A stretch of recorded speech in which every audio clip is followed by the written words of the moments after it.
जैसे आपका प्रश्न में ही उसका जवाब है कि 3 बार यानी 15 साल मुख्यमंत्री की हैसियत से छत्तीसगढ़ में नेतृत्व करने का अवसर मिला। 15 साल की यात्रा और 15 साल के बाद अभी जो चुनाव हुए उस चुनाव में भारतीय जनता पार्टी की जीत के बाद पार्टी ने विष्णुदेव साय जी को मुख्यमंत्री बनाया। मुझे लगता है कि मुझे जो दायित्व मिला है स्पीकर की हैसियत से काम करने का, तो ये हमारे ये सारे निर्णय पार्टी करती है, विधायक दल करते हैं, और जो दायित्व मुझे मिला मुझे लगता है कि वो 15 साल मुख्यमंत्री की हैसियत से भी मैंने पूरी ताकत से काम किया और अब पक्ष और विपक्ष को साथ लेकर स्पीकर की भूमिका में भी मैं आया हूँ, तो मुझे उतना ही आनंद आता है, उसमें कहीं कोई दिक्कत नहीं जी। लेकिन जनता तो नहीं, लेकिन कुछ लोग कहते हैं कि भाई चेहरा भले ही साय जी हैं लेकिन सरकार तो आप ही चला रहे हैं। मुख्यमंत्री मुख्यमंत्री होता है और स्पीकर स्पीकर होता है, सबकी भूमिका तय है। और मुख्यमंत्री की हैसियत से विष्णुदेव साहब बहुत अच्छा काम कर रहे हैं जी। और 1 साल में जितने वादे उन्होंने किए थे उसमें से अधिकांश वादे पूरे कर लिए हैं और उनके नेतृत्व में छत्तीसगढ़ तेजी के साथ विकास कर रहा है। सलाह लेते हैं आपसे या आप उनको सलाह देते हैं? अब हम लोग साथ काम किए वर्षों तक, विष्णुदेव जी संगठन में भी, सरकार में भी, सब में हम लोग सब मिल के काम किए हैं। सामान्यतः उनके सलाह के लिए पूरी टीम है, मंत्रिमंडल का उनकी पूरी टीम है, पर कभी कभी किसी विषय में चर्चा होती तो हम लोग बात करते हैं। जैसा कि आपने कहा कि अब आप एक निष्पक्ष भूमिका में हैं, लेकिन क्या एक जब once a politician always a politician अपन ऐसा कहते हैं, तो क्या इस तरीके से आपको कभी कभी ये चीज़ लगती है कि आप पार्टी का भी काम देखते होंगे उसके, जैसे अभी आपने कहा कि अच्छा काम किया है साय साहब ने, फिर आप विधानसभा में बैठते होंगे, आपको लगता होगा कि विपक्ष भी है और आपसे अपेक्षा ये रहती है कि आप निष्पक्ष रहें, तो ये कहीं पे आपके द्वंद्व आता है मन में? नहीं, एक नई भूमिका मिली है, उसको मैं एंजॉय कर रहा हूँ बहुत अच्छे से।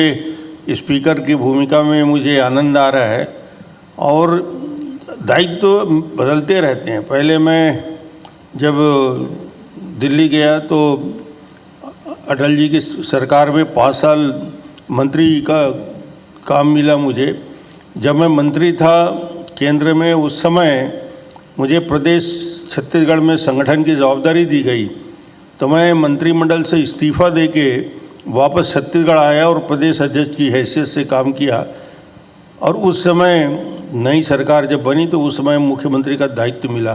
तो मुझे लगता है कि दायित्व बदलता रहता है, कब कौन सी भूमिका में कब काम करना है, ये इसके लिए हम लोग तैयार रहते हैं और पार्टी का जो निर्देश होता है उसका 100% पालन होता है। जैसे कि ये दुर्ग संभाग जो है 2013 में आपके समय में बना और इस समय चुनाव भी चल रहे हैं, जो लोकल इलेक्शंस हैं, तो आपको क्या लगता है कि जिस जो सोच के साथ आपने ये संभाग बनाया था दुर्ग का, जिसमें राजनांदगांव, कवर्धा ये सब आते हैं, वो आपका सपना इस समय पूरा हुआ या यहाँ पर और क्या करने की ज़रूरत है या क्या किया आपने जब इसको संभाग बनाया तब? देखिए, संभाग का बनना और दुर्ग को यदि ऐतिहासिक परिप्रेक्ष्य में देखा जाए तो दुर्ग ने एक लंबी यात्रा तय की है। अलग अलग दौर में दुर्ग ने बहुत सारे उतार चढ़ाव देखे। जैसे मैं कहना चाहूँगा कि प्राचीन काल से अशोक के दौर में ये उनके अधीन था, मराठे आए, भोसले आए, और दुर्ग संभाग या दुर्ग जिला कहें तो जब छत्तीसगढ़ के निर्माण के पहले मध्य प्रदेश का हिस्सा हम थे और मध्य प्रदेश के पहले CPN बरार के हिस्सा थे। उस समय राजधानी नागपुर हुआ करती थी। अंग्रेज़ों के दौर में उसका एक CPN बरार का गठन किया, तो उस समय दुर्ग जिला या दुर्ग संभाग उस समय बना नहीं था, दुर्ग जिला था। 1907 में जब इसका निर्माण हुआ तो दुर्ग जिले के निर्माण में हम पहले CPN बरार के हिस्सा थे।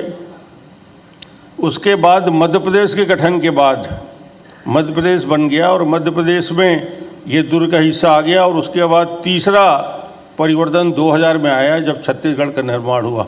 तो ये लंबी यात्रा दुर्ग ने किया है और इस यात्रा में बहुत सारे माइलस्टोन दुर्ग ने तय किए हैं। वो माइलस्टोन्स छत्तीसगढ़ के विकास के दृष्टि से मैं कहूँ या वैचारिक दृष्टि से राजनीतिक उथल पुथल का दौर था। दुर्ग संभाग राजनीतिक दृष्टि से जागरूक रहा है, नेतृत्व करता रहा है। जैसे मैं सीपीएन बरार की बात कर रहा हूँ तो उस सीपीएन बरार में भी आप सुनकर आश्चर्य करेंगे कि उस समय के मुख्यमंत्री यदि रविशंकर शुक्ला थे तो नेता प्रतिपक्ष दुर्ग जिले के राजनांदगांव रायपुर दुर्ग जिले के दाऊ घनश्याम सिंह गुप्ता थे। ये दुर्ग के रहने वाले 13 साल तक सीपीएन बरार के स्पीकर रहे और उसके साथ ही साथ राजनांदगांव जिले को भी ले लें दुर्ग संभाग में तो ठाकुर प्यारेलाल लीडर अपोजिशन थे। तो उस समय भी दुर्ग संभाग की स्थिति ये थी कि हमारे यहाँ से जाकर नेतृत्व वर्ग सीपीएन बरार में लीडर अपोजिशन था, सीपीएन बरार में स्पीकर था और वो नेतृत्व वर्ग काफ़ी मजबूती से काम करते करते आगे बढ़ा। अब ये दुर्ग जिला 1907 के बाद बढ़ते बढ़ते जब नए संभाग का हमने गठन किया और उसके पहले जिले के रूप में गठन हुआ, बहुत सारे माइलस्टोन हैं जो माइलस्टोन दुर्ग ने किया। जैसे भिलाई स्टील प्लांट का आना, जो कुछ अनूठे चीज़ हैं हमारे संभाग में जो हिंदुस्तान में और बाकी राज्यों में नहीं है।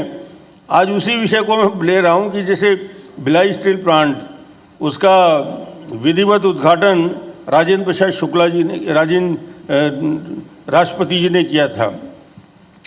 उस दुर्ग संभाग के पूरे क्षेत्रफल में यदि अनूठी बात हम कहें तो खैरागढ़ में इंदिरा कला विश्वविद्यालय अपने आप में हिंदुस्तान का एकमात्र संगीत विश्वविद्यालय है।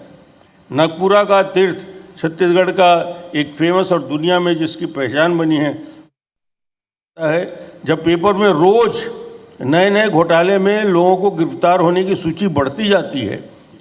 6-6 महीने 7 साल 2-2 साल से लोग जेल के अंदर हैं। यानी इतने सारे प्रकरण हो चुके हैं कि अब कांग्रेस की अपनी स्थिति उन्होंने खुद खराब किया है। अब कुछ राज्य की मुद्दों की हम बात करेंगे कि आप जब 15 साल मुख्यमंत्री रहे उस समय हमने देखा था कि जो नक्सली जो घटनाएं थी वो चरम पे थी। कुछ बड़ी घटनाएं हुई उस समय, झीरम हुआ, तालमेटला हुआ।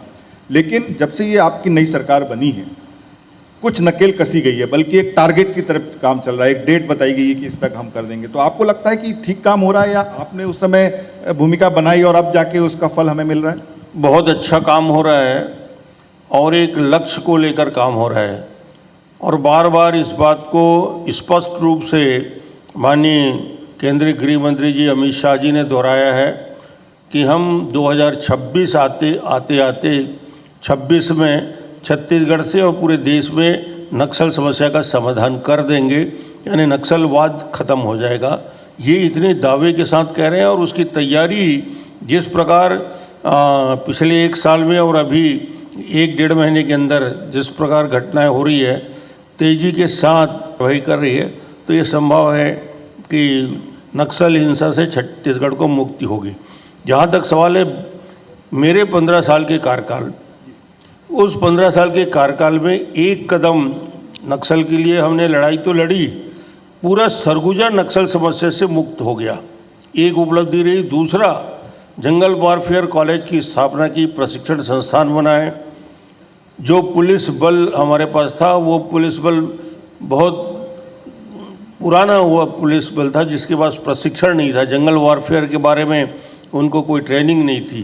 तो हमने नए युवकों की भर्ती की, करीब 70 से 80 हज़ार युवकों को भर्ती किया, उनको प्रशिक्षित किया, उनको बेहतर शस्त्र दिया और उसके साथ ही साथ जो हमारे पुलिस के थाने थे, चौकी थे, वो कच्चे मिट्टी के हुआ करते थे, ईंट भी नहीं थी। हमने पूरे हमारे दंतेवाड़ा, बीजापुर, सुकमा, मोहला, मानपुर, चौकी जितने दूरस्थ अंचल के जितने हमारे थाने थे उसको हमने 1-1 करोड़ के मजबूत थाने बनाए जो उस क्षेत्र में शांति व्यवस्था को स्थापना के लिए आधार बने। और बेहतर प्रशिक्षण का नतीजा है कि आज पूरे छत्तीसगढ़ में बेहतर अभियान चल रहा है और विष्णुदेव साय जी कमिटमेंट के साथ विजय शर्मा जी और माननीय अमित शाह जी के निर्देश में बहुत बेहतर काम कर रहे हैं। इसमें 100% सफलता मिलेगी। बिल्कुल सही बात है। आपके समय में सरगुजा में ख़त्म हुआ था और अब लगता है कि जैसा आपने बताया कि पूरी जगह ख़त्म हुआ। एक मुद्दा और है, चूँकि हम दुर्ग में बैठे हैं, कि चुनाव के समय आपकी पार्टी ने एक वादा किया था कि जिस तरीके से नेशनल कैपिटल रीजन है, दिल्ली, नोएडा और गुड़गांव मिलके जो बना हुआ है और मेरठ तक चला गया है अब तो उस तरीके से रायपुर, नया रायपुर और दुर्ग भिलाई मिलके एक स्टेट कैपिटल रीजन की हम बात कर रहे थे। आपने एक वादा किया था, उसके ऊपर आप कुछ काम कर रहे हैं या काम चले, क्योंकि आपका संभाग इससे जुड़ा हुआ है? नहीं, ये स्टेट कैपिटल का जो कंसेप्ट है कि रायपुर हो, दुर्ग हो, भिलाई हो, ये सब एक साथ विकास की दिशा में आगे बढ़ रहे हैं और अब तो इतने नज़दीक हो गए हैं कि पता ही नहीं चलता कि कहाँ भिलाई है, कहाँ दुर्ग है, कहाँ रायपुर है। ये पूरी तरीके से एक दूसरे, इनकी कनेक्टिविटी बढ़ने के लिए सरकार ने बहुत सारे कदम उठाए हैं और मुझे लगता है कि आने वाले समय में इस तीनों चारों स्थान को जोड़कर एक कैपिटल की दृष्टि से कैसे इसको बढ़ाया जाए, उसमें सबसे महत्वपूर्ण विषय कनेक्टिविटी का है। तो वो दोनों तीनों विषय को लेकर राज्य सरकार कदम उठा रही है, बहुत अच्छे से उसमें काम होगा। रमन सिंह जी, जिस समय आप मुख्यमंत्री थे, हमने देखा कि कई आपकी योजनाएं थी, बल्कि चाउर वाले बाबा भी आपको बोला जाता था। कई ऐसी योजनाएं थी जो जन कल्याण के लिए थी और जिसके लिए लगातार आपको समर्थन मिला जनता का। अब हम जो देखते हैं, एक ये जिसको मुफ्त की रेवड़ी कहते हैं, कि जो जिस तरह से छत्तीसगढ़ में भी हमने देखा कि महिलाओं के लिए जो अनाउंस हुआ, किसानों के लिए हुआ, फिर महाराष्ट्र देखा, हरियाणा, अब दिल्ली में भी चुनाव हो रहे हैं। आपको लगता है कि ये क्योंकि आप इतने समय से राजनीति को देख रहे हैं, ये कि राजनीति बदल गई है, अब लोग मुफ्त को देख के वोट देते हैं, उनको ये डोल मिलता है और ये एक विशेष सर्कल है जिससे कि राज्यों की इकोनॉमी पर असर पड़ता है? क्या आप ऐसा मानते हैं? नहीं, राज्य की इकोनॉमी पे असर तो रहेगा, मगर जब इस योजना की शुरुआत हम लोगों ने की और छत्तीसगढ़ में जब मुख्यमंत्री बनने के बाद, जब मैंने पूरे छत्तीसगढ़ को घूमने के बाद मुझे लगा कि छत्तीसगढ़ की दो समस्या है, एक पलायन की समस्या है और दूसरा कुपोषण और भूख से होने वाली मौत। हमने दोनों समस्या के समाधान के लिए एक रास्ता निकाला और वो उस रास्ते में हम आगे बढ़े। मुख्यमंत्री खाद्यान्न सुरक्षा कानून बनाया, गरीबों को 65 लाख परिवारों को 1 रुपया किलो चावल की योजना दी, नमक और चना की योजना दी। उससे उस पैसे का उपयोग ये हुआ कि छत्तीसगढ़ में शिशु मृत्यु दर, मातृ मृत्यु दर, कुपोषण जो बहुत तेज़ी के साथ बढ़ा हुआ था, उसमें हमने अंकुश लगाया और पलायन को छत्तीसगढ़ से पूरी तरीके से रोका। तो ऐसा नहीं है कि इन योजनाओं का लाभ नहीं मिलता। यदि छत्तीसगढ़ में धान का भंडार हमारा भरा हुआ है चावल से और गरीब यदि उसके नीचे भूखा सोता है तो उस सरकार को काम नहीं करना चाहिए, इस्तीफा दे देना चाहिए। तो उस मुख्यमंत्री को नींद कैसे आएगी जब तक उसके गरीब जनता यदि बिना भूखे सो रहा है। तो उस योजना का असर ये हुआ कि छत्तीसगढ़ में आज जो स्थिति बदली है, उस योजना का फाउंडेशन हुआ वो मुख्यमंत्री खाद्यान्न सुरक्षा योजना। अब हिंदुस्तान के सभी राज्य इस योजना को ले रहे हैं और अब चुनाव में नई नई घोषणा भी जोड़ते जा रहे हैं। लेकिन जो ये पैसे देने वाली जो बात है, महिलाओं को 2100 रुपये, 1500 रुपये, किसानों को समर्थन मूल्य में बोनस देने की बात है, ये आपको लगता है कि इससे बेहतर कोई और उपाय हो सकते हैं? आपका इतना अनुभव है।